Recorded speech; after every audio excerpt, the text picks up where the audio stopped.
കൂട്ടുകാരെ എല്ലാവർക്കും സുഖമാണല്ലോ. കേരളത്തിലെ ഏറ്റവും നല്ല ന്യൂസ് ചാനൽ ഏതാണെന്ന് ചോദിച്ചാൽ ഞാൻ ഒന്നേ പറയുകയുള്ളൂ, ഇന്ത്യ ലൈവ്. അതായത് നമ്മുടെ രാഷ്ട്രീയ പ്രശ്നങ്ങളും അന്താരാഷ്ട്ര പ്രശ്നങ്ങളും നമ്മുടെ ഇന്ത്യയെ എങ്ങനെ ബാധിക്കും എന്നുള്ള കാര്യത്തിൽ ഇന്ത്യയുടെ സുരക്ഷിതത്വത്തിന് വേണ്ടി ഉള്ള ന്യൂസുകളാണ് ഇന്ത്യ ലൈവ് കൊടുക്കുന്നത്. ഫോർ എക്സാമ്പിൾ, ഇപ്പോൾ ISROയിൽ നിന്നും ഒത്തിരി ശാസ്ത്രജ്ഞന്മാർ ഒഴിഞ്ഞു പോകുന്നു. നമ്മുടെ ഏതെങ്കിലും മലയാളം ചാനൽ അത് കൊടുത്തോ? ISRO എന്ന് പറയുന്നത് ഇന്ത്യയുടെ ബുദ്ധികേന്ദ്രമാണ്. ഇന്ത്യയുടെ സാറ്റലൈറ്റുകൾ നിയന്ത്രിക്കുക, സൈനികമായ നീക്കങ്ങൾ ഒക്കെ അവർക്കറിയാം. മാത്രമല്ല, നമ്മൾ ബഹിരാകാശത്തേക്ക് മനുഷ്യനെ വിടാനായിട്ട് പോകുന്ന ഒരു ദൗത്യത്തിലുമാണ്. ഈ ഒരു സമയത്ത് ഇലോൺ മസ്കിൻ്റെയോ ആരുടെയെങ്കിലും പ്രലോഭനത്തിന് വഴങ്ങി ഇവിടെ നിന്ന് ആൾക്കാർ പോകുമ്പോൾ ആരെയാണ് ബാധിക്കുന്നത്? ഇന്ത്യയുടെ ഇൻറ്റഗ്രിറ്റിയെ ബാധിക്കും, അല്ലേ? അത് യാഥാർത്ഥ്യമാണ്. അത് തുറന്നു പറഞ്ഞ ഒറ്റ ചാനൽ മാത്രമേ ഉള്ളൂ, ഇന്ത്യ ലൈവ്. അതുപോലെ തന്നെ അന്ന് ബോംബെ ഭീകരാക്രമണ സമയത്ത് അന്നത്തെ ശിവരാജ് പാട്ടീൽ എന്ന് പറയുന്ന മന്ത്രി, കേന്ദ്രമന്ത്രി, ഇവിടുത്തെ നേവിക്കാരെ മുഴുവൻ, നേവിയിലെ ഉദ്യോഗസ്ഥന്മാരെ മുഴുവൻ പാകിസ്ഥാനിലെ പാർട്ടിക്ക് അയക്കുകയും ആ ആക്രമണം കഴിയുന്നത് വരെ അവരവിടെ നിൽക്കുകയും ചെയ്തു. ഇത് നമ്മൾ ആരെങ്കിലും അറിഞ്ഞോ?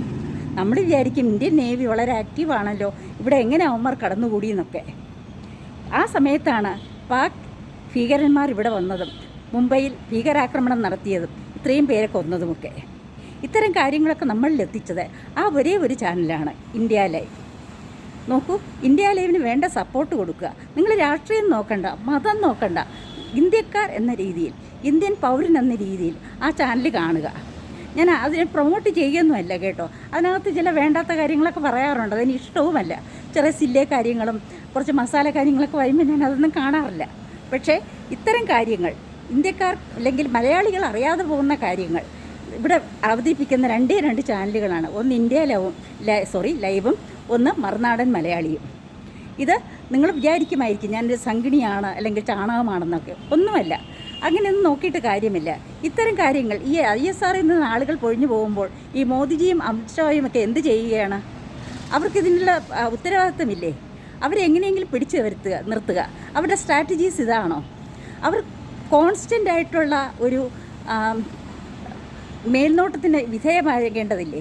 അവരുടെ രഹസ്യങ്ങൾ, ഇന്ത്യയുടെ രഹസ്യങ്ങൾ മറ്റ് രാജ്യങ്ങൾക്ക് വിറ്റ് തുലയ്ക്കാനാണോ പോകേണ്ടത്?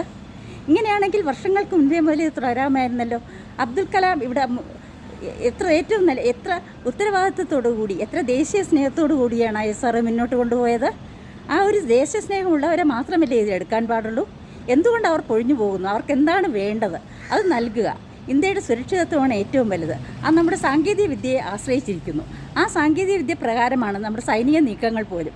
ഇതെല്ലാം ഒരു നിമിഷം ഡോളറിന് വേണ്ടി ചോർത്തി കൊടുക്കുകയാണെങ്കിൽ നമ്മുടെ രാജ്യം ഇല്ലാതാകും. ഇന്ത്യ എന്ന് പറയുന്നൊരു സങ്കല്പം മാത്രമാകും. അതിന് നമ്മൾ അനുവദിക്കണം.